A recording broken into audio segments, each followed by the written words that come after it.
Live in 3, 2, 1, and we are live for a new episode of the Electrek podcast. I am Fred Lambert, your host, and as usual, I'm joined by Seth Winchop. How are you doing today, Seth? I'm good. Sounds like a little bit better than you. Oh yeah, I'm doing terrible right now. How long have we been doing this show, Seth? Like 3 years, 4 years, something like that. Something like that. Yeah, 4 years. Um, I couldn't miss. I haven't missed an episode yet. I couldn't miss one, but yes, I'm doing awful. I've been doing awful all week. If you've been following my posts and you've seen the output go down, I think I got a bad flu this week. But not COVID. I don't think it feels more like the flu to me, but maybe I haven't been tested. I've been isolating though. Yeah. And today is not, well, it's still pretty bad, as you probably can tell from my voice, but I'm going to try to get to the show without too much sniffling. But I do apologize for any inconvenience in terms of the audio and how I sound and the sound that you might hear throughout the podcast. And also, obviously, my energy levels are not extremely high. And it's a bummer because we have a lot to talk about this week because, of course, there was a Tesla AI Day late on Friday night, so we have to discuss that, even though it happened a week ago at this point, and there was a Tesla numbers that came out for production and deliveries of Q3. Then there's what else? There's a ton of things to talk about. But the first thing I want to talk about, even though I just read the comments now, and Steve Clemens doesn't want to talk about it, and I do understand why. But I've been getting a lot of questions about it. There's a lot of confusion about it. So I guess it's worth addressing it real quick because it does affect Tesla to some degree. And I'm talking about Elon Musk's deal to buy Twitter. So there was a big 180 change this week where Elon sent a letter to Twitter saying that, you know what, I'm actually going to go through with the deal, the original one at $44 billion, and I'm going to buy the company, take it private, and everything I said I would do. And that I ended up saying that I'm not gonna do, and you guys ended up suing me for. Well, you don't have to sue me for that anymore because I'm going through with it. And which, like, all right, like a lot of people saw that coming, really, because of course Elon is like brushing it off. I was like, oh, it was always the plan. Like Twitter is gonna accelerate its X app, his app about everything and whatnot.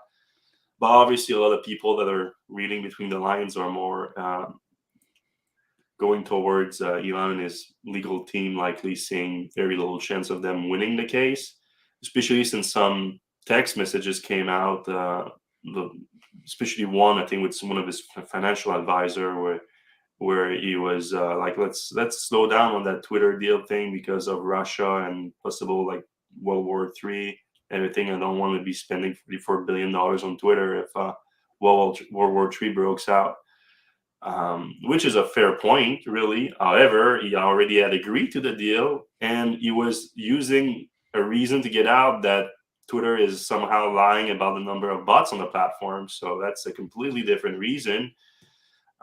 So it makes him look very bad in that case. And so yeah, so the chances of him winning were extremely low. So now, when this was announced earlier this week, Tesla stock took a plunge, and the reason why is that Elon has sold a ton of of Tesla stock in order to buy Twitter. Over the last year, he sold about $20 billion worth of Tesla stock. Some of it was to pay taxes, but a lot of it was to finance the acquisition of Twitter to both through debt. So he's securing some debt, but he's going to also have to put some equity in there. And Elon is not cash rich. He's the richest man in the world, but that's through his holdings of Tesla stocks. So he had to sell some Tesla stocks, which of course negatively affected Tesla stock.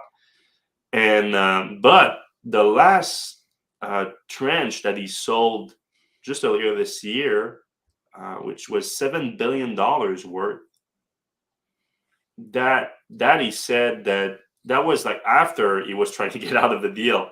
So that was very confusing for some people. But then he ended up saying that it's in case a judge forced me to go through the deal, then I'm going to need the $7 billion to pay for Twitter. But then he said, if I'm not forced to buy the platform, then I'm going to buy back Tesla stocks. So of course that's now not going to happen if he's going through with the deal. So that of course negatively affected the stock. However, there was another plot twist, or not really a plot twist, but the media framed it as such. yesterday where Twitter, at least according to media, Twitter said that they're not accepting the deal from Elon now to buy the platform, even though they already accepted it, which is not as simple as that. Actually, what all they said is that when Elon sent the letter to Twitter, the letter was like, hey, you guys don't have to sue me anymore because I'm going through with the deal. So what Twitter said is like, no, we're gonna keep suing you until you go through with the deal because we don't trust you and we have doubt that you can actually pull this through with the financing and everything. So, so the deal, if Elon is really moving forward with the deal, as long as he has the financial capacity to do it, it should happen. It's just he needs to put the debt together and the equity. And we, unless he spent that money, all that money on lawyers over the last few months, or just blowing it on the yacht and a super yacht and things like that, he should be good. Yeah, But it's yeah, go ahead. it's a crazy problem because the markets have changed in the last four Yeah. or so months since this has all started. Like right now, interest rates have gone way up, like double and triple. So the banks might have problems securing that money and selling bonds for that.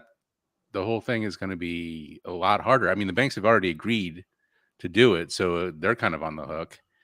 What kind of seems like is going to happen to me, or hasn't been talked about enough, I think, is that if one of the banks pulls out, then Musk can say, "Oh, my financing didn't work out, and I only owe you guys $1 billion." I Hmm. kind of feel like that's not. I feel like one of the banks that he's dealing with might find a way to finagle a way to say, "Hey, we couldn't get the financing that we hoped for," and they're going to pull out, and then he's only going to have to spend $1 billion, but he gets to save face, saying, "I wanted to buy it, but the stupid bank lost the thing, and I can't do it, so." I screwed up. I give up $1 billion, Hmm. but like it's a lot better than buying Twitter for triple its price. And then I mean, what could happen is then Elon could come right back and say, "Oh yeah, that $1 billion I gave you, yeah, that's going to be part of the Twitter I buy right now for Hmm. 20 billion instead of 44 billion or whatever." So it's just such an interesting case, and there's so many like parts of it. At the New York Times Intelligencer had a piece today about how, all of Elon's friends who are, billionaire Silicon Valley people, like Ellison. I mean, Ellison doesn't give anything like about his text messages, but I bet all of Elon's friends who he's texted in the Hmm. last 3 months are like, "Holy crap, dude! Like, settled. Like, I don't want them to see what we've been Hmm. talking about." It's got to be kind of Hmm. embarrassing. I know, like Jason Calcanis was saying some really stupid stuff on Twitter, which I guess like I don't know, it's not That's on unexpected. par. Yeah, like to the surprise of no one. Uh, but like these, all of his friends are like, "Oh crap! Like everything I've talked to you about in the last 4 months is now you know part of the discovery." Also, I think Elon has to do his deposition pretty soon, Hmm. so I think that's not going to be fun for him.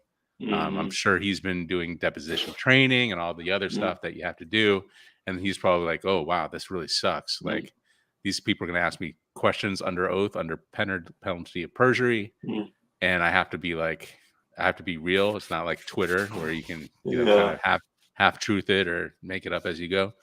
So it seems like Elon is in a really bad spot, Hmm. and I think the best case scenario for him is one of the banks pull out, and then he can. I mean, I think right now he's like, "Holy crap! One of these banks, please pull out, so I can just pay $1 billion and get out of this."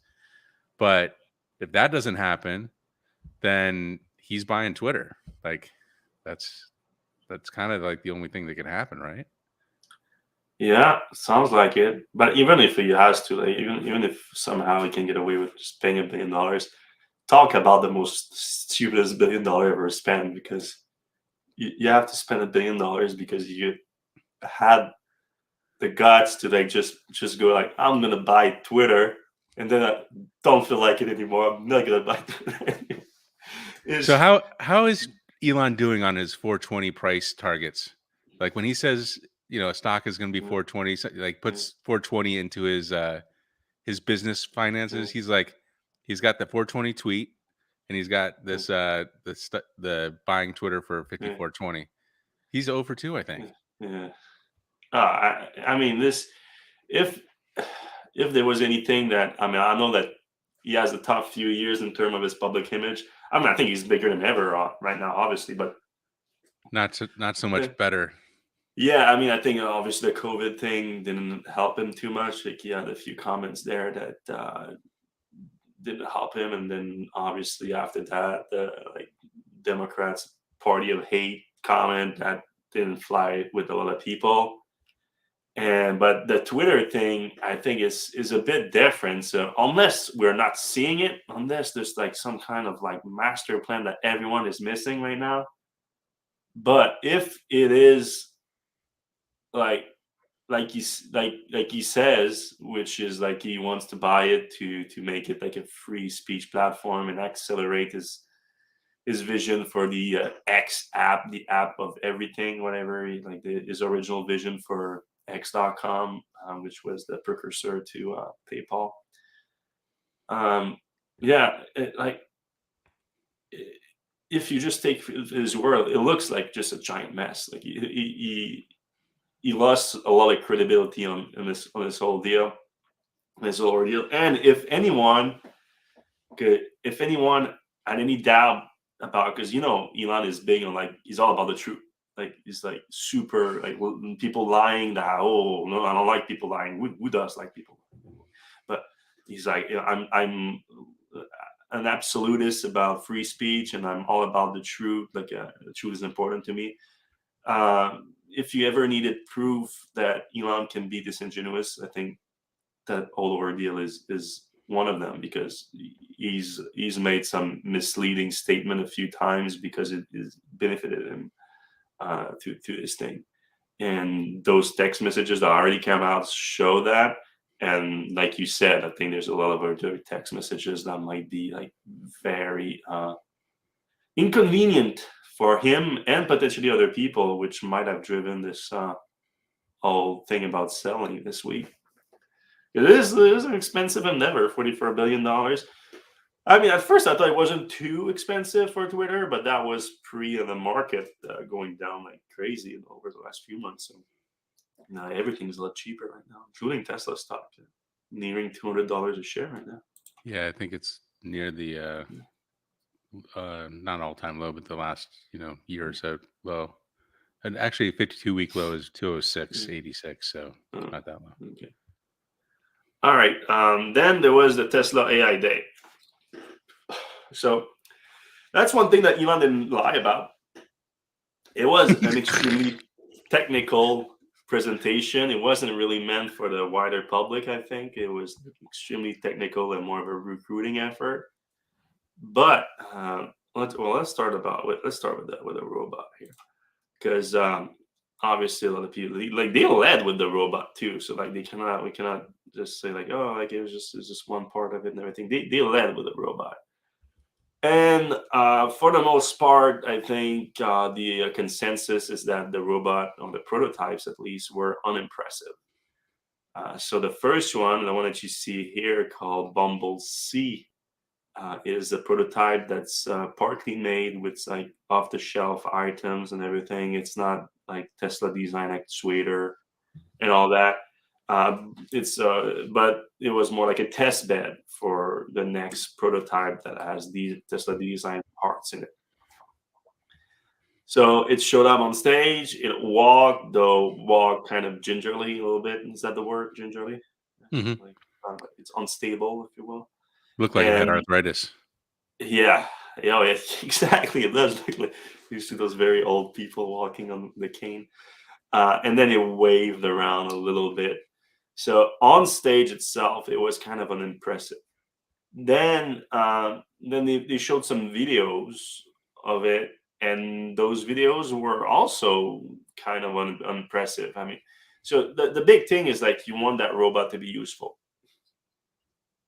Sorry. So you want that robot to be useful, so show it do useful thing. And the closest they came to that was this. I don't know if I think I put it in there. Yeah, right there. So they show this video of Bumblebee working at an actual workstation at the factory. So there's an actual task that needs to be made at the factory. But like literally, like the video didn't even show them completing the task fully, and it looked like it wasn't going great. It's just like it moved this piece of equipment from here to there, and obviously that the first thing that comes to your mind when you see it is like a purpose-built robot would probably make a lot more sense for this task than a bipedal humanoid robot like the Tesla bot. Then there was this second robot that they showed here, which couldn't walk. So this is the alpha prototype, I would assume, that has Tesla design actuators on them, the Tesla hands and all that. And it couldn't walk. They said that it should be able to walk in the next few weeks, but they still wanted to bring it on stage to show it to people because it's going to be something much closer to the production version. And it was able to wave around and everything, but it literally needed like these four guys, like four handlers, to make sure it doesn't fall over and everything. So That was not a good look. Like having to like carry the robot out. They should have yeah, just had it like on wheels or something, or I don't know, just like having the guys like carry the thing was just cringy. yeah. It wasn't ideal. Um, sorry. Your mic sounds better, by the way. Yeah, I just switched it. Thank you, Brentley. Like you were actually exactly right. Sorry, I'm in a brain fog right now. Like, I'm barely holding on at this moment. But yeah, coming back to the Tesla bot. Um, so yeah, the unimpressive was my take on it. Now, where they kind of redeem themselves a little bit is with Elon announcing a price of less than $20,000, and then making the argument that our goal is to make it usable, like useful, have as much as possible, but also cheaper and easily manufacturable at scale. So because a lot of people like that was the obvious comparison. Like it was all over Twitter Friday night. Boston Dynamics, like everyone was like, to be fair, it's a very cool video like all those robots like making a little dance. Like I don't remember what the song was, but like, the robots dance and everything. Yeah. So people were like, did I actually put it in there? It would have been smart for me to put it in there, but no. Oh no, I put it in the next post, I think. Yes, I did. Yeah.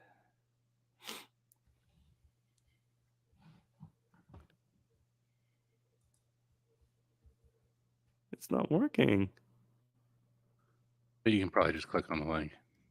Yeah, but it's gonna take me out of the page again. It's not gonna be. Oh no, it is. So yeah, the comparison has been like, all right, look at Boston Dynamics. So like this guy saying like right now, as the event is going on, this is the footage at GHQ of Boston Dynamics saying that the robots are just so happy because they realize that Tesla is nowhere near their capacity.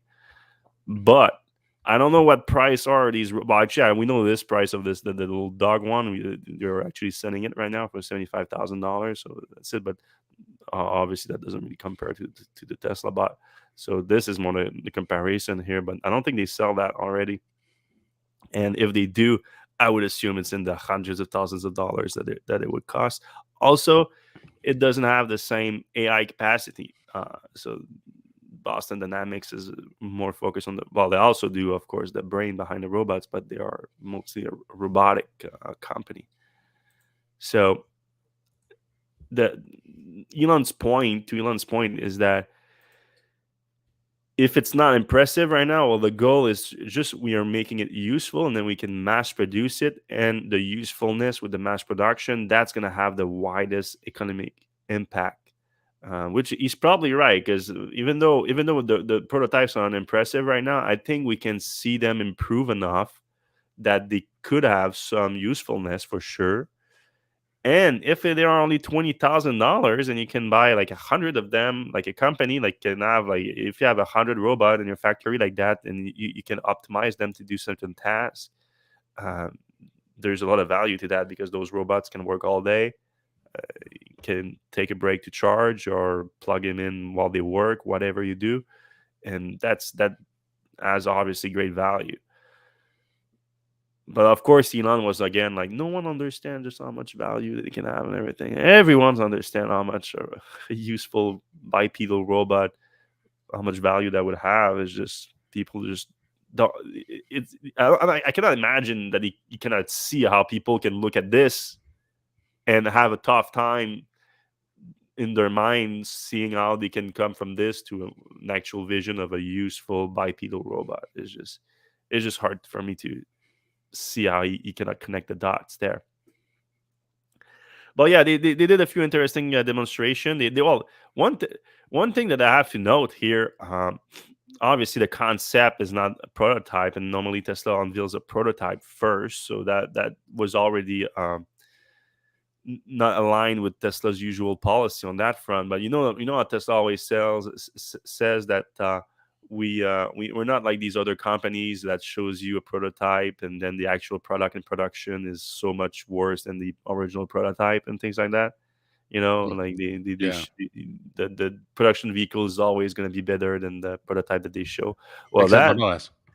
yeah, that's not one, because look at the concept right here that was unveiled last year, and this latest generation is doesn't look as good. Well, it's not a final product yet, but yeah, for sure. Yeah, but even that, I don't know. They could Um, put a spacesuit on it. they did reveal the battery pack. They're talking about 2.3 kilowatt hour battery pack in there, which is actually a little bit smaller than I would think. But I don't know how efficient those actuators are. I guess they are pretty efficient if you can. But at the same time, like you see the robot moving around, it moves so slow, like it cannot. I don't know what kind of speed it's going to be able to reach here. You can see the battery pack here. I don't know if it doesn't look like 4680 cells to me. It looks smaller cells. Then you have the Bolt's brain, which is of course the Tesla system on a chip, same one that's used for the full self-driving computer. There's 28 structural actuators and 11 degrees of freedom in the ends, with I think 6 actuators per hand. There's some impressive technology in there for sure. It's just uh, they, they couldn't see, they couldn't show us any kind of usefulness to it at this point.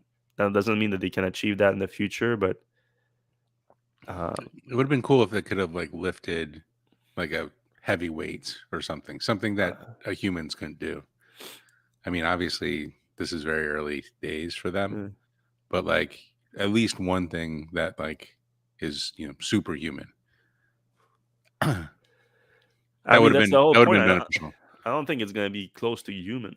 Like it's not gonna be superhuman. And we're Uh, working on human, let alone yeah, superhuman. yeah, we're going about like subhuman before we even reach human. Right. So yeah, it kind of threw some cold water on the whole program so far. I mean, I think Tesla is still very excited about it. I think they're spending a lot of resources on this and everything, but it's just still hard to see a clear path from this to what Elon promised last year. The thing is, though, like, and I'm sure 98% of the people out there are thinking the same thing. Like, why not put the resources into full self driving, get that solved, Hmm. then take that learning and go to the robot? Because the full self driving is kind of something that is already late.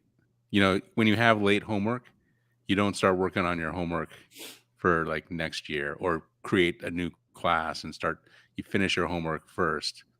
And Tesla is not finishing their homework on FSD. It's slightly better. Oh, by the way, I don't know. I did tell you. I finally Yeah. got it. I tried it, and it's not great. So Where did you try? Did you try just around the neighborhood and there? yeah, I tried it around the neighborhood. I went on. Took it to my wife's office. I did fine on the freeway, which is the old autopilot, but That's the old stack, yeah. yeah, it really like around my house, and we live kind of in the woods, but it just did really, really poorly. It like stopped and started a lot. It needed to be like it was about to hit something about twice, and it almost did a telephone pole one time. It's just not close at all. But here's something that might get it closer.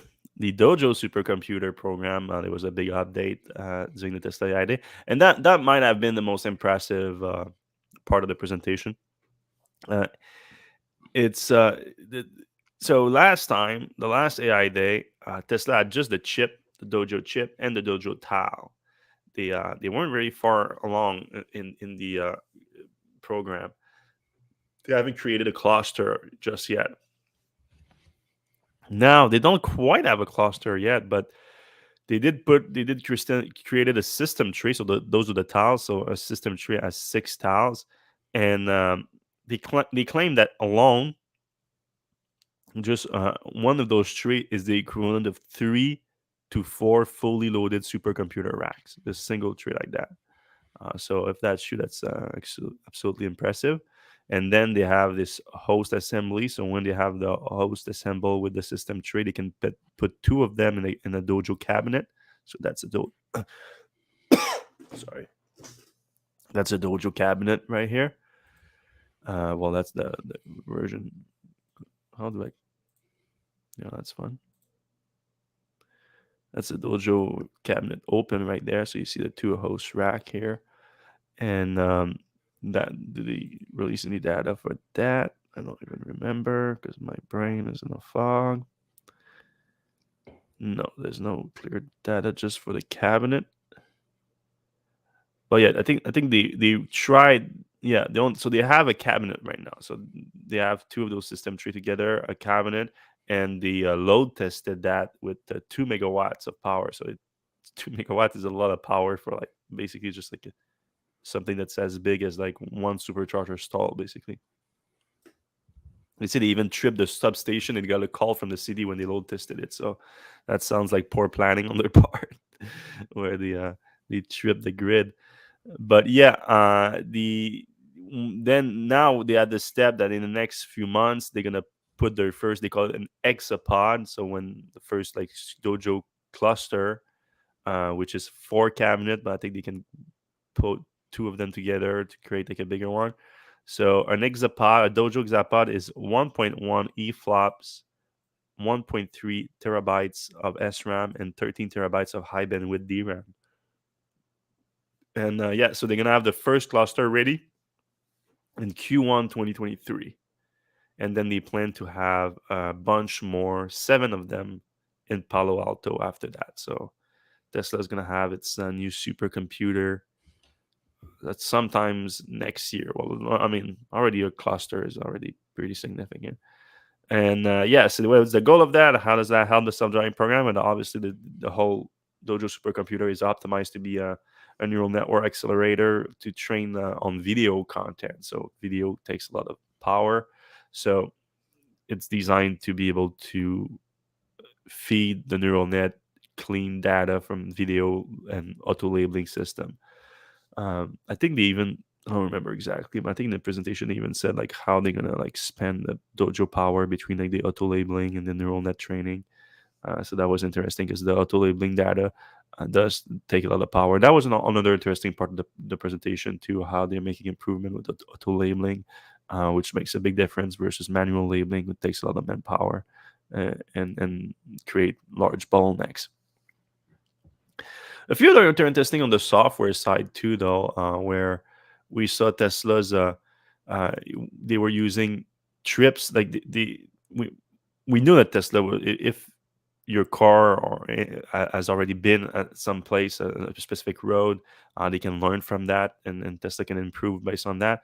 But now they showed how they can kind of map everything together from several different cars and several different trips to improve the neural net. So that was encouraging in terms of like, so right now, for example, in the little town where I live, uh, there's a few other Teslas there, but not that many. I don't know how many of them have full self-driving beta. I would assume none. So I'm the only one that's just like training the system in that town. But once there's more people doing it, I should see faster improvement for that specific area in my car faster. So that was interesting. Also, if you remember, a few weeks ago, I reported that the simulation that Tesla was like mapping out San Francisco for a whole simulation, and they confirmed that at the Tesla ID. They showed a map that they have like 90% of San Francisco mapped out in their simulation. I still have some good sources out there. Yeah, totally. I know a lot of I don't know if Tesla itself has, but I know a lot of Tesla fans give Waymo and Cruise some smack for using maps in their full self-driving implementations. Do you think Tesla is going to use this like live, or are they going to use this map just for simulation? So that's what I was not clear exactly in the presentation, because it looks like they do map out like routes specifically. So it's not necessarily like HD maps like the other companies are doing. It's more like a records of exactly what path every car is taking to optimize the path. So I assume that what they're doing is that they're taking that, and then there's another neural nets that runs on it. Of course, that because obviously you can have like perfect path or perfect HD map of an area that will help your car navigates it. But then if something changed since the last time, and when I say something changed, I'm not saying like something necessarily like a construction on the road, something changed out there, but more like it could be literally like a car that's broken down or something like that. There's a neural net on top of that will override whatever the path planning from the route history that you have, or in case of Waymo, the HD maps. So that much is clear, but it didn't look to me like it was the same strategy at Waymo with the HD map. It's more like uh, optimizing the path planning, seems to me. Yeah. All right. Then on Sunday, Tesla released its Q3 production and delivery numbers, and unsurprisingly, it was another record: 343,000 vehicles delivered, but it was under expectations. So Tesla announced, yes, 343,000 vehicles delivered and 365,000 vehicles produced over the last 3 months. That's a big discrepancy between the two, of over 20,000 cars, and that's high for Tesla. Normally Tesla likes to have extremely low inventory at the end of the quarter, but the automaker explained it with here's the little explanation. Historically, our delivery volumes have skewed toward the end of each quarter due to regional batch building of cars. As our production volume continues to grow, it is becoming increasingly challenging to secure vehicle transportation capacity at a reasonable cost during these peak logistic weeks. In Q3, we begin transitioning to a more even regional mix of vehicles built each week, which led to an increase in cars in transit at the end of the quarter. These cars have been ordered and will be delivered to customers upon arrival at their destination.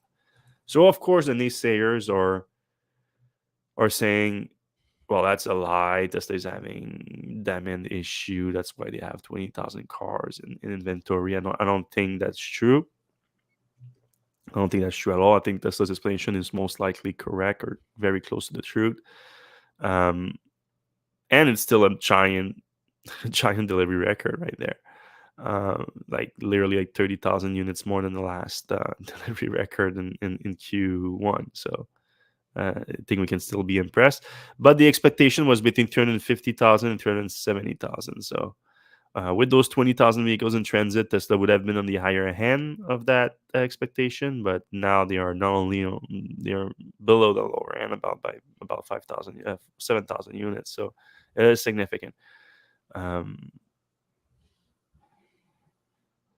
Yeah, but what it does too is it sets up Tesla for a giant Q4, obviously, because now there's going to be about 20,000 vehicles going to be delivered in the next few weeks. And Q4s are already huge. Yeah, Q4 was already going to be huge with Gigafactory Shanghai at a record high, Berlin now producing 2,000 vehicles per week, which is big. We don't know about Texas, but we assume Texas is around that number too. And then Fremont is also still increasing in capacity, which is impressive after that many years. So yeah, I think we're already set for a big Q4, and then of course those 20,000 units are already sold in transit to customers. Like, I don't know how those Tesla naysayers are still so hung up on the demand thing. Like, they've been wrong so many times at this point. All right, the Tesla Semi has entered production. Elon confirmed yesterday. Tesla Semi production has started. If you remember, it's Tesla is producing the vehicles at the just outside of Gigafactory Nevada. I think Electrek. I think we are the only one to report that. It's a little building. There's two like giant warehouses next to the Gigafactory Nevada, and one of them Tesla has rented to build a production line for the Tesla Semi. Last we heard, that was last year though. They were setting it up for about 5 trucks per week, so don't expect that many of them. But still, that's I think we've seen like 5 Tesla Semi prototypes since they showed it in 2017. So I think we're going to see a lot more of them. And then when Elon announced a few weeks ago that Tesla would deliver its first 500 miles Tesla Semi this year, we speculated that Pepsi most likely going to be the first customer. And Elon confirmed it this week that yes, indeed, Pepsi is going to take the first delivery on December 1st. I think they said that it's going to be at their Modesto facility. That's a Frito-Lay facility in California, and then one in Sacramento, California too. So a few trucks for PepsiCo. It's exciting because the 500-mile trucks, and I don't think there's any semi trucks, electric semi trucks that can do 500 miles right now. So that's an actual like useful range for long distance driving. And if they do indeed achieve their efficiency of less than 2 kilowatt hours per mile, that will reduce the cost of operation of semi trucks significantly. I put some math together here at 20 cents per kilowatt hour, which of course you can be cheaper than that. It can also be more expensive than that.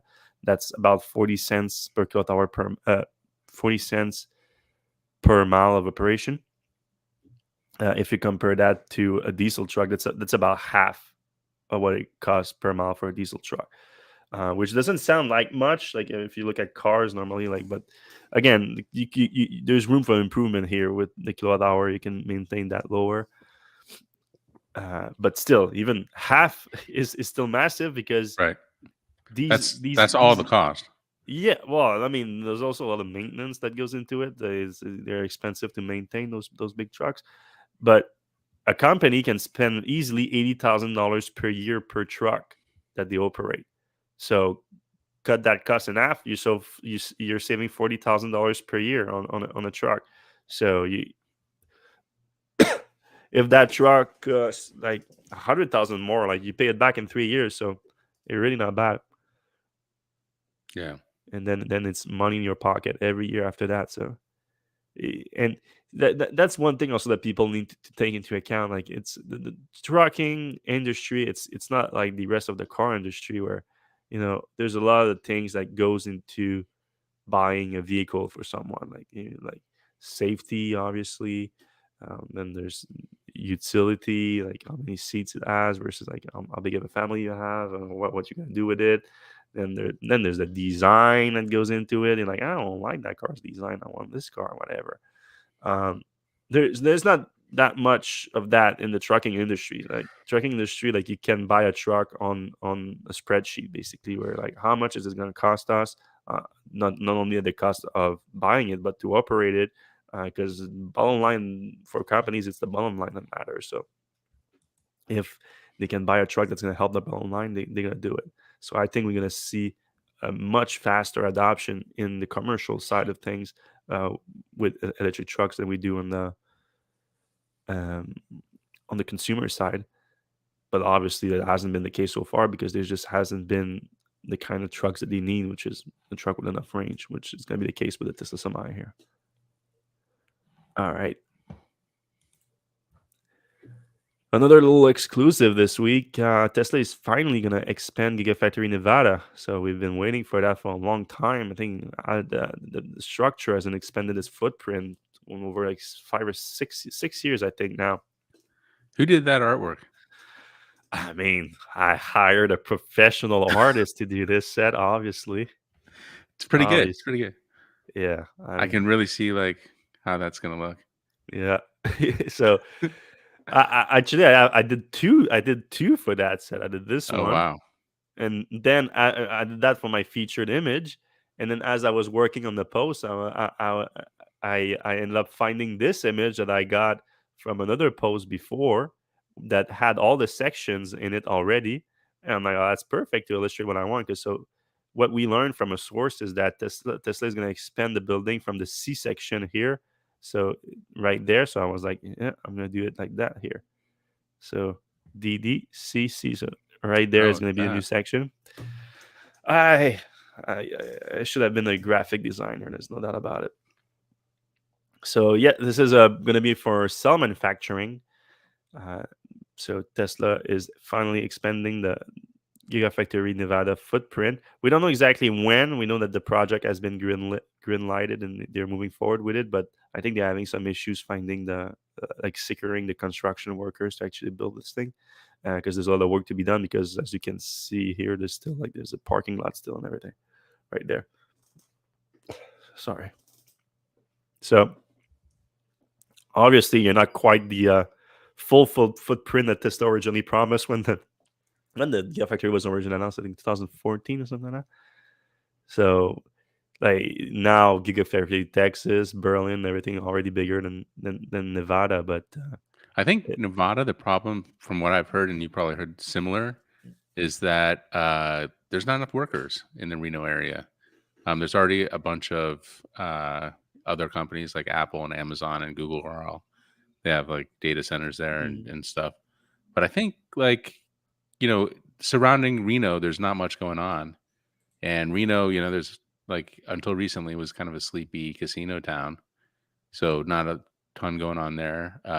There's a school there. It was kind of a college town, but like just humans in general, like for a factory this big, look at all mhm. those cars there.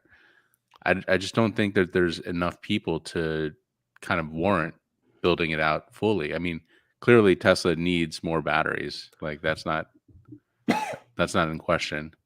But I think the size of the factory is kind of like, all right, can we hire any more people? No. All right, we're going to keep it this size.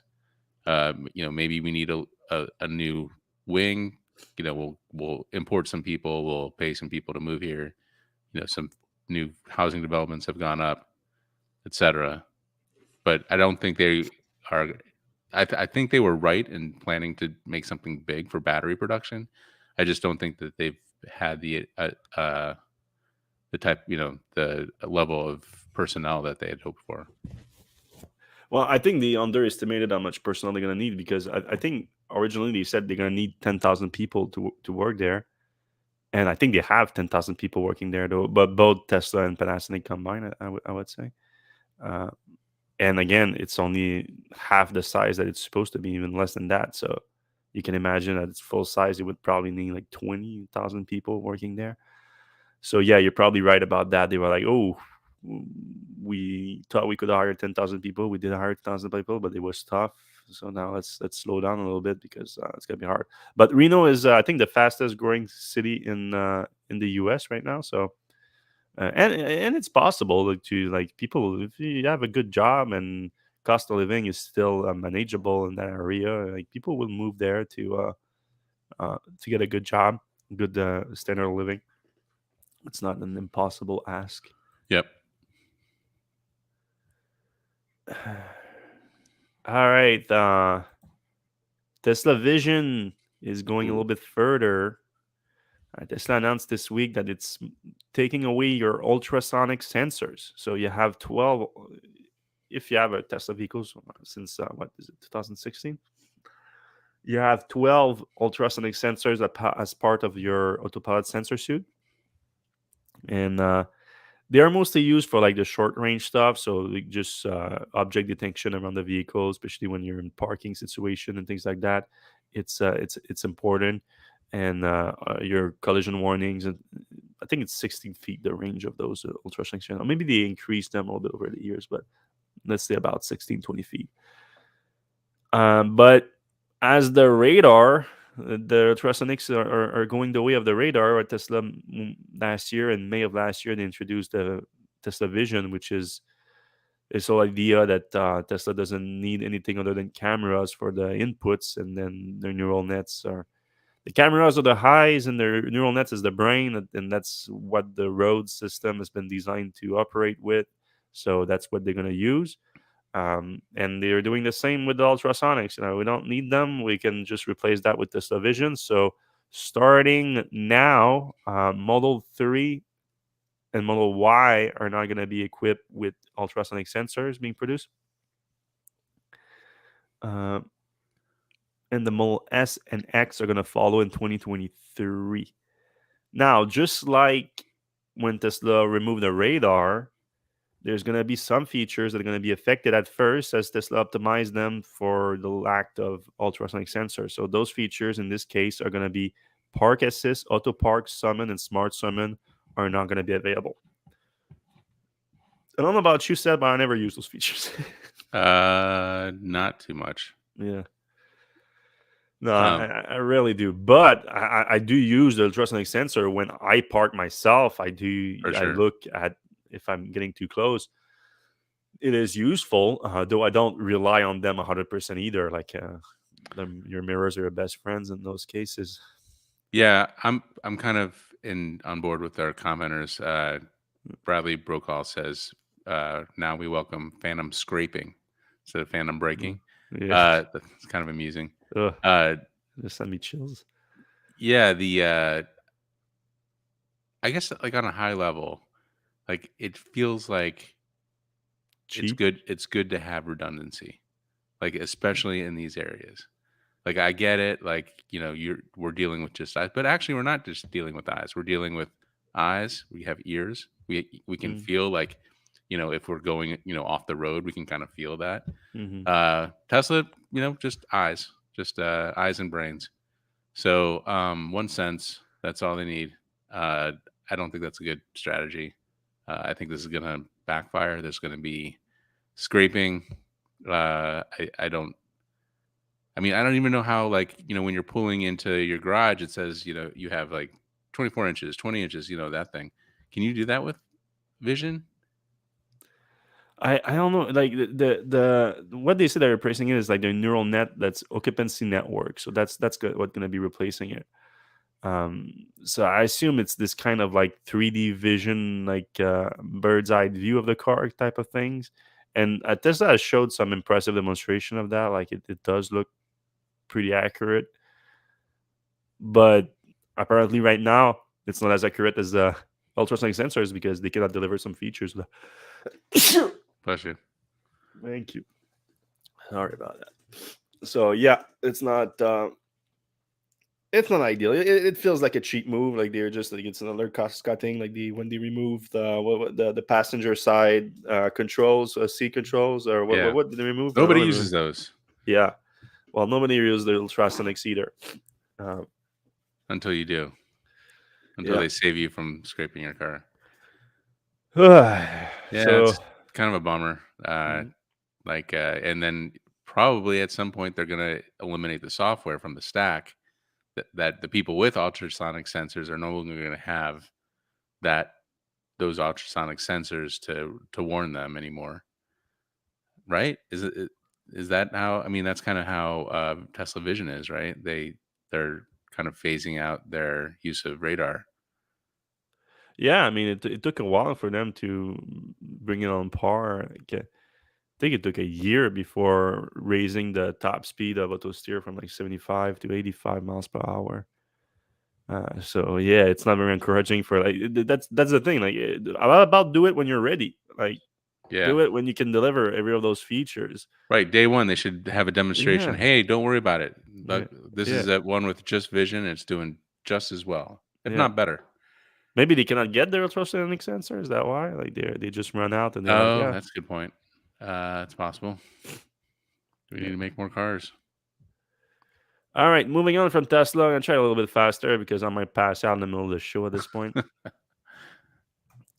The Chevy Bolt lives a record sell last quarter, and not only that, GM plans to increase production. Yeah, by a lot, right?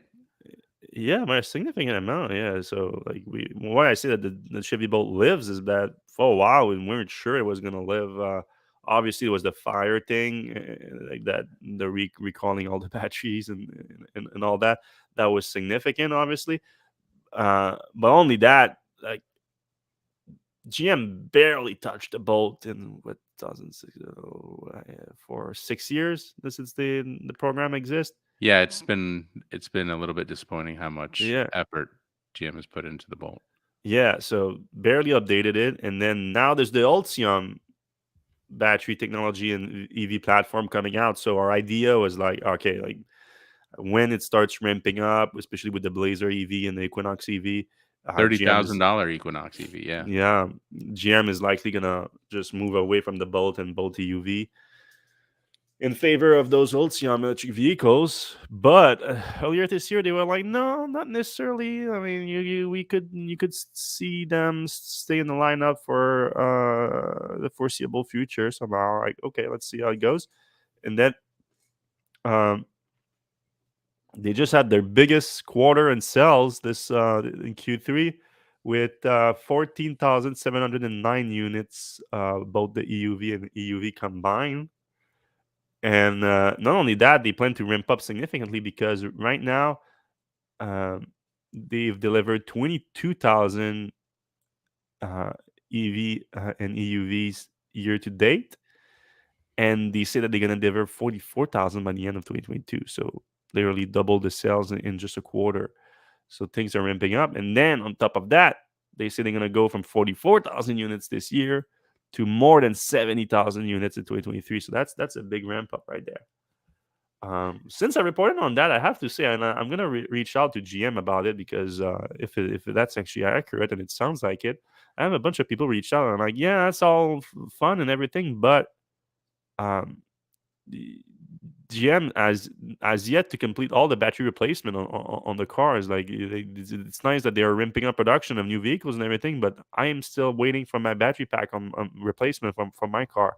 And I had a few people reach out to me like that. So if you are in that situation, please reach out because I'm gonna try to compile as many examples as possible and send that to GM next week and be ask them what's that about, because we thought that was pretty much over at this point, especially now if they are ramping up new vehicle deliveries, because before that, why in the first half in 2022 there was so few vehicle deliveries, is GM's excuse was like, well, obviously we're focusing uh, on the battery replacement, so we don't have batteries for the new cars. Do you remember, Seth? We even got in a little argument with them too, because we wrote about I think you wrote about them not bringing any EVs at a car show. I Yeah, don't remember zero. which one. Yeah, and you were like, that's lame. And then they came back to us. It's like, well, it's not lame. It's because we are focusing all. We would feel bad to show our Bolt EV and EUV at the car show when we're still working on replacing the battery packs. Well, that's a good point. But now you're literally like increasing deliveries and production, and you have some people that are still waiting for their packs. So that's Yeah, and I not good. wonder if they have the packs manufactured, they just haven't gotten the logistics to like get them out to wherever they are. Maybe. I don't know. I mean, so we were talking about the Bolt and the Equinox. The Equinox is going to be $30,000. It's going to have roughly similar range, 250 miles. It's going to have much faster charging, but importantly, it's going to be a lot wider than the Bolt. So I had a chance to go check out the Equinox, and it's a much wider vehicle than the Bolt. It seems like it's a similar size, but it's actually significantly bigger. So I could see them keeping the Bolt Yeah. and the Equinox in the lineup at the same time. What's crazy though, and why I think Chevy is able to sell so many of these things, is that the price is insane. It's $25,600 Yeah. starting price. Most dealers are marking it up like crazy, but you find a dealer who's selling it for that much, and then like in January, theoretically, GM should have another $7,500. So you're going to talk about like a $18,000 260-mile EV. What are the odds on GM increasing the price at that point, though? I would say almost 100%. But Yeah. they plan to sell 70,000 next year. So Yeah, if they you could increase the price by like $4,000 or $5,000, and they would still sell that. yeah, I mean, I hope GM gives me like a heads up when they're gonna raise the price, and I can get in right right before they raise the price. Um, you know, like we'll put out a tweet like, "Hey, now's a good time to go buy a Bolt," but we won't break the embargo. But the thing is, like, that is a crazy price for a Bolt, and if you can time it right, like right now, it's October, November, December. Bolts aren't getting delivered for like 3 or 4 months in a lot of scenarios. So if you can order a Bolt now, get it delivered in January, that's a really good car for $18,000. Yeah. So that's the probably the best deal in electric vehicles by far in the U.S. right now. Oh yeah, for sure. You just Slow charging. the main bummer is the charging. There's no decent DC fast charging capacity in those cars. But if they were to, I'm just so shocked that couldn't they fix that a little bit? Even just you don't have to go like Tesla levels or anything like that. But even if 100. if you bump it up to 100, like just that alone, like you can make it some nice road trips with that. Yeah. All right. Speaking of GM, this is a GM vehicle with a Honda slap on it, a little Honda logo on it. The Prologue was unveiled this week. Well, unveiled just a design was unveiled actually. The specs haven't been unveiled, but the design looks pretty good. I'm a fan. I don't hate it.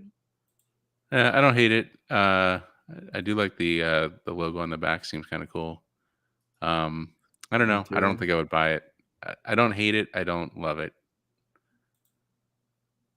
And Yeah, like I mean, there's no. I have to say, like, maybe the saddest thing I've ever heard in my life is that Honda is so behind on EVs that they have to lean on GM to make their EVs for them. I mean, look at in that press release they had this here. They released this little timeline. So, right. By the way, right now, if you're not aware, Honda doesn't have any all-electric vehicles in North America. It's just not. And since they stopped production of the Clarity Electric in 2019, they have no battery electric option in North America. So right now, their first all-electric vehicle is going to be this Prologue here, which again we don't know much about other than the design at this point. But I would assume that it's going to be probably some similar spec as the Equinox or something like that, because just because they use the same platform as GM. And that's coming in 2024. Their first all-electric vehicle in North America coming in 2024. Then the next one is coming in 2026. And that's gonna be one with their Honda architecture, so their own battery, their own EV technology at that point. So that's 2026, and they're gonna have their own car designed by themselves. And then in 2027, they're gonna have another EV co-developed with GM. I mean, for me, that sounds like they're giving up basically on the North American market. They're like, all right, like let's like because by 2026 to have their own EV based on their own technology is like. By 2026, I don't think anyone that's on the market for a new car is going to be considering anything other than a battery electric vehicle at this point.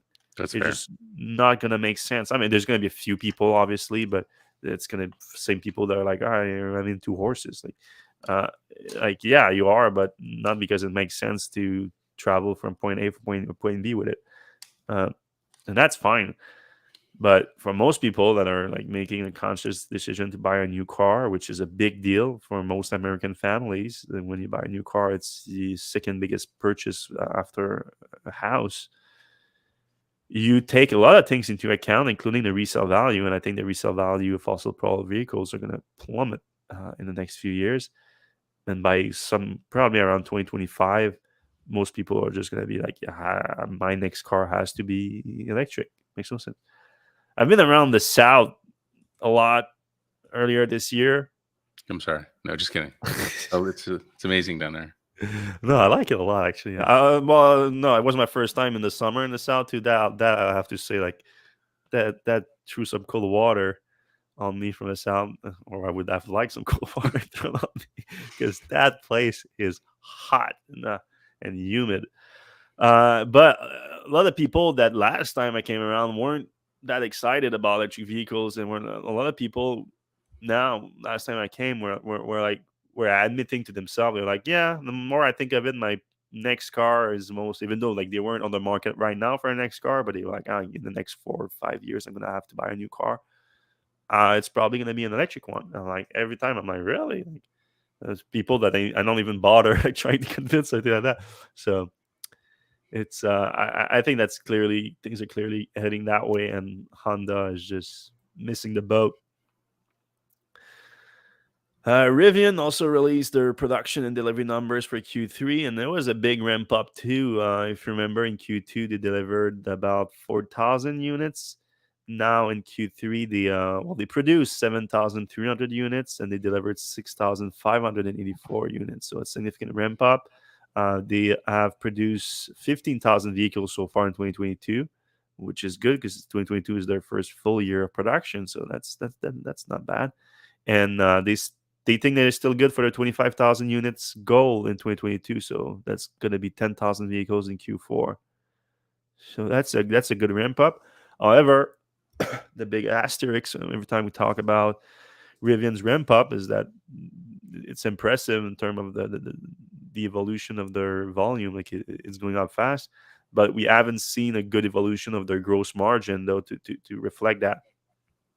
And again, this time again, in the comments of my article about it, where I explain it, like we have to see them getting closer to a positive gross margin with these kind of volumes. And people are like, yeah, but Fred, the volumes are the positive gross margin are going to come with the volumes. And it's like, yeah, I understand that there's that there's economies of scales that come with volume, but we're not even talking about them like going from like a 1% gross margin to a 2% gross margin. We're talking to them going from like a 50% negative gross margin to like a 40% negative gross margin. So even if they're able to do that, like they improve their gross margin by 10 points, that's huge for a quarter. Like if you can improve your gross margin by 10 points in a quarter, that's huge. But for Rivian, that's still a minus 40 gross margin. They've got so far to go. And on 4,000 vehicles versus 7,000 vehicles, then you're losing more money than you were last quarter. And they spend about like $600 million a quarter on operative on operation expenses, whatever that word means. Yeah. You know what I mean. Oh boy. I think we should end the show. All right, we got one more story. One more story. All right, one more story. But you know what I mean. So they're gonna release their Q3 earnings in a few weeks, and we're gonna have to keep a close eye on the gross margin because they are burning through billions of dollars right now. They still have a lot of money, cash on hand, so it's not too worrisome, but still keeping an eye on it. All right, Ford is raising the price of the base Lightning Pro. Well, F-150 Lightning Pro is the base version of the Lightning by $5,000. So it's significant right here. And it's the second time that they raised the price of that version over the last year. So the Pro now starts at $52,000. That's the new base version of the F-150 Lightning, which I mean, it's went up $10,000 basically over the last year, but it's still not too bad. Yeah, it's not a bad price for that. In addition, like to get the extended range battery, the new starting price is $80,974, which is getting up there, starting to get up there a little bit. And then of course, they have the Lariat and the Platinum, which are even bigger, crazier, decked out versions. So and obviously I think a lot of people would want the extended range on that truck, especially if you're gonna tow with it and do some actual work. All right, let's get into the comment section. All right, moving over here.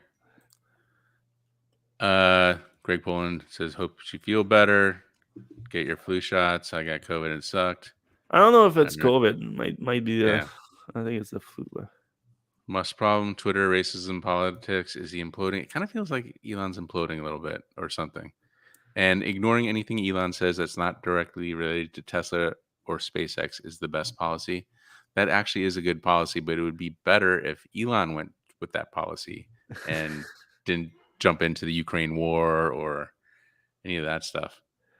That's one comment that upset a lot of people this week. Like, what did he say? He said like to fix, you have to have a. Well, yeah. I mean, I think I think a lot of people like glance over the fact that he did say like a UN sponsored referendum. Like, first of all, like it's not even gonna happen. Russia's not gonna agree to that anyway. Nor is Ukraine. It sounds like so.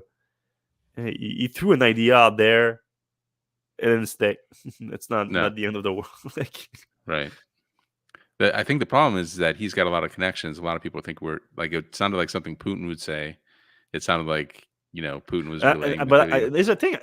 I don't think that a lot of people like glance over the fact that it would be a UN supervised referendum. I don't think. I mean, the What the Russian, if there's one thing the Russians are good at is cheating. So I don't know if you've seen that movie Icarus, like Yeah, that just opened my eyes about like that's not all Russians. It's just typically well, the most recent Russian government. yeah, yeah, but no, yeah, I mean, yeah, it was. I meant the Russian government because Right. Icarus too. That was the Russian. Like, it was a government-sponsored cheating, doping scandal. Yeah. But just the length that they went to just to cheat was crazy. So maybe they think they can cheat a UN supervised referendum, but I doubt they would go for it. All right, some more comments. Oh, by the way, KC5 GTS went to Johnny Seesaw's in Vermont as recommended and loved it. So I know my Yeah. Southern Vermont venues. All right, Jack the Ripper, if we continue to let spoiled frat boys run the world, we are doomed. There's some more of that. Let's see. If he buys Twitter, he will make it worth the same as Facebook. Actually, that would be good. Facebook's way more expensive, Yeah. even though it's having a bad time. And then, of course, the microphone. Sorry about that. I should have heard that as well. Yeah. All right. And then, much better. What do you know about Rivian entering the Australian market? Don't hold your breath. I mean, we just heard about Canada this week or last week, Yeah, where they said they're gonna start deliveries this year, but only in BC, and then we don't have any word for the rest of the country. So, yeah, I mean, keep an eye out for them deploying service center. I think that's the bottleneck right now. They're not gonna enter a market if they don't have any service center in there. So, yeah, and it's much easier to sell vehicles nearby, like instead of shipping yeah, overseas, and they're not even close to meeting U.S. demand, and they're yeah. not even getting closer. Feels like. All right, Mark Webb question: Elon's argument seems to be that Tesla's robot has a brain. It sounds like anyway, hardware 4.0, whereas Boston Dynamics robots do not. Do you know if Boston Dynamic uses AI in the robots too? I mean, of course they do, but narrow AI, but that's what it's in. It's in the bot right now, the Tesla bot too. So it's not. I don't think that right now the difference is big, but obviously, I think the way that what he meant more specifically is that any other robot right now that exists, and I don't think he mentioned specifically Boston Dynamics, but most of them, like there's been a lot of cool humanoid bipedal robot that have been unveiled over the years. Yeah, Honda. What about Honda? They did Exactly. Asimo or whatever. Yeah, but most of them, like the AI behind it, it's not very wide. So it's narrow AI, and it has to be programmed to do certain things and all that. So I think what he meant is that Tesla, they're gonna be just like, again, he doesn't have a lot of credibility on that because he says that the Tesla vehicles are going to do that, and they have yet to do it. But there's no idea that you're going to be able someday to just get in your Tesla vehicle and tell it where to go, and it's going to figure out where to go. Not only that, if you don't tell it where to go, it's going to just assume that you're going to go where you would go on that day and that month or whatever, and do that. Like, it's just going to be it's going to be responsive and all that. So he's saying that the robot's going to be like that too. So it's going to be able to navigate the world without being programmed for it, where it's just, you can just drop it anywhere and it's going to work. And it's going to be able to learn tasks on its own and all that. So yeah, obviously there's a ton of value in that, and we haven't seen a lot of people working on that yet. All right. William PMCD says, thank you. Please comment on Credit Suisse. I wonder if that's related to Twitter or not. That's probably after that. I haven't seen anything from Credit Suisse. All right. We talked about phantom scraping. Can the Tesla Vision team have a bunch of mirrored walls installed where they park at work? Huh. I guess that's a joke. Cutting ultrasonics is just ridiculous. Question: isn't ultrasonic sensor used in the Model X doors to make sure you don't hit your garage door when they open? How's that going to be solved? There's no camera on the roof. I Oh don't know if well. it's an ultrasonic sensor. I know there's a sensor there. I don't know if it's a. Yeah, maybe it's just not part. Maybe there still be sensors, but just not part of the software stack. All right, Bob N1N3773. Apparently, PINA stands for Panasonic Energy of North America. That was Oh a yeah, that was previous from question. the image that I showed. Yeah, yeah. Obviously, Tesla shared the space with Panasonic. All right, I'll try to make this quick so you don't die. I don't know if you could buy a Tesla anymore if I had the money. I don't know if I would buy. It's getting annoying how many parts they're deleting for cost. Stocks too. Yeah, and half the steering wheel. Seems a little bit weird.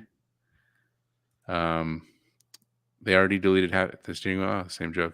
Elon seems to delete stuff for cost-cutting reasons, even if the result is worse on features. The battery is smaller than the Boston Dynamics, so we're talking about the Tesla robot, and their battery, 2.7 kilowatt hours, only lasts for 1 hour. Tesla's estimate is 8 hours on 2.3 kilowatt Yeah, have hours. you seen the Boston Dynamic robot move versus the Tesla? Like, get into your Tesla vehicle and move at half a mile per hour. See how long your battery lasts versus going 100 miles per hour.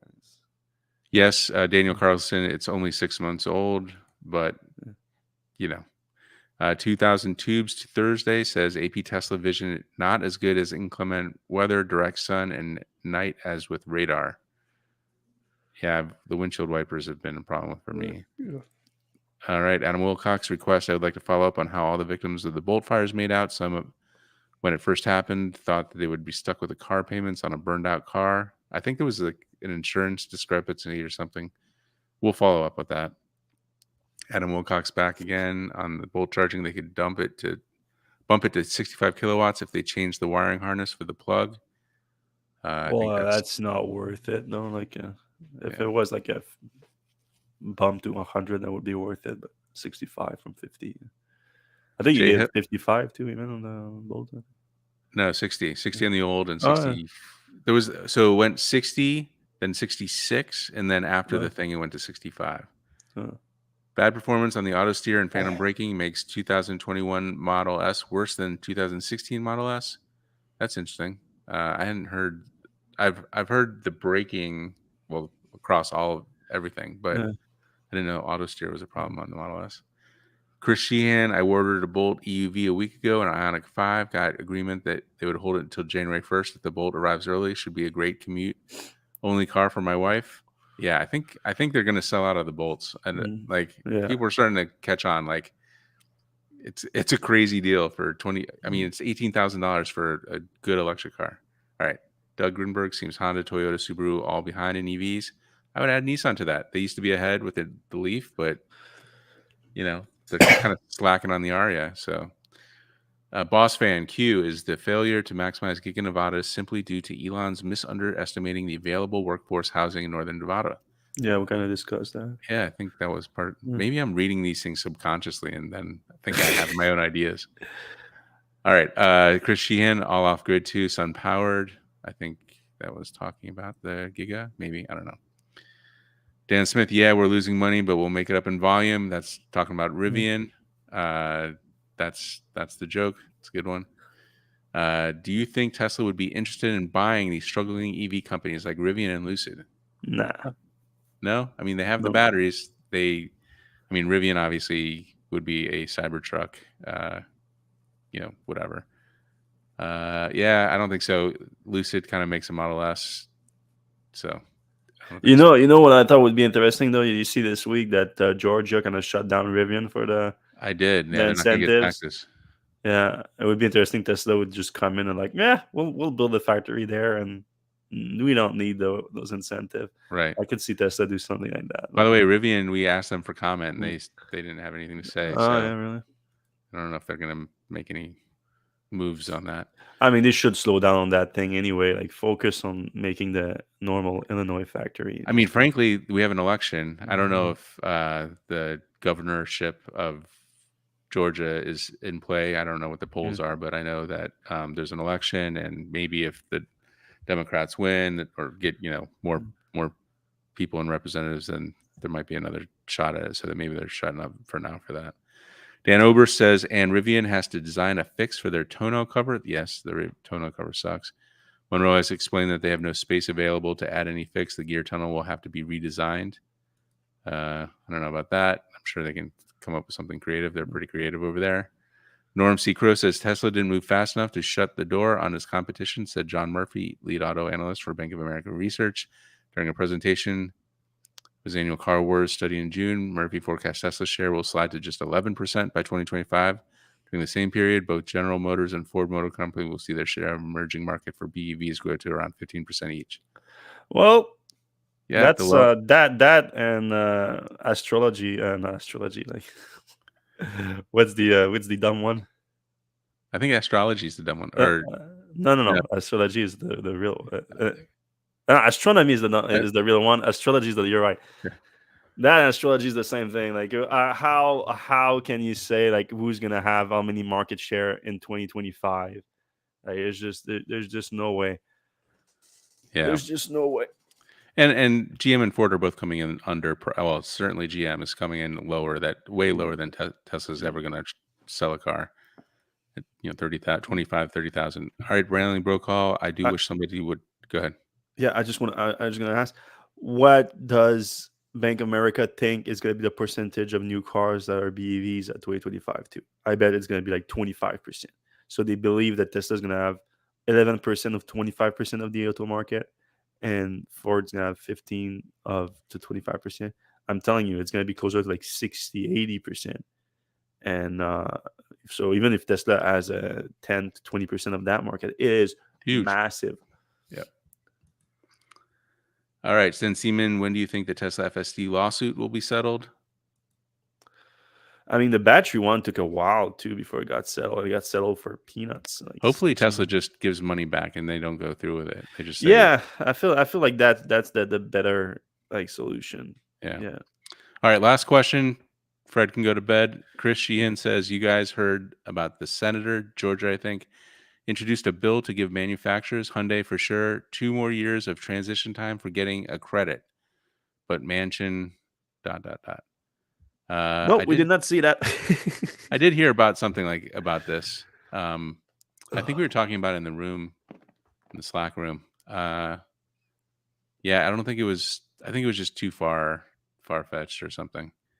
But obviously, if Georgia, I think it's cars made in Georgia with parts overseas. I don't know. We'll see, I guess. All right. Well, thanks everyone for listening and watching the podcast this week. It's much appreciated. Again, I apologize for lack of energy in my voice and my fogginess. But we're trying to do our best here and deliver the show every week. We haven't missed a week in I think 3 or 4 years at this point. Yay. Sometimes it results in lower quality, obviously. But if you do appreciate the show, please give us a thumbs up, a like, whatever app you're watching on, whatever is the engagement feature. Click on that. We love it. It helps the algorithm help us. And if you're listening on your podcast app, on like Apple Podcasts, on Spotify, if you can give us a 5-star rating, that helps tremendously. And it's free to do, and it takes a second. And we appreciate you for it. And we're going to see you same time, same place.